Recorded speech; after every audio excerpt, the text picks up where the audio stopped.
Welcome into the Sporting News Studios. I'm Sarah Jane Harrison. I'm joined by our NFL analyst Ross Tucker. And Ross, Giants defensive end Jason Pierre-Paul has reportedly had his index finger amputated as a former lineman. How big of a deal is that?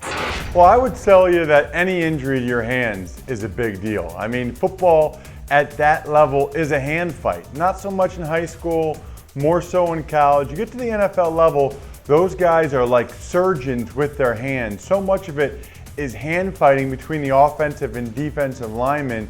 So I would tell you any injury to your hand is significant. I can remember even just dislocating a finger, and that affected me, because it sort of slowed down my confidence to really throw that hand in there violently.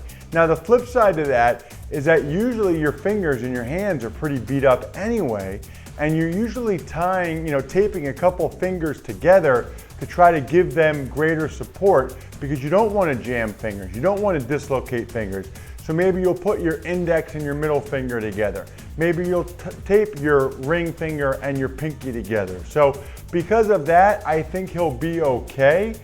Obviously it's not ideal, it's not what you would want, but I think it's something that he can get used to eventually. I just don't know how long it will take him to get to that point where he's comfortable playing without that index finger.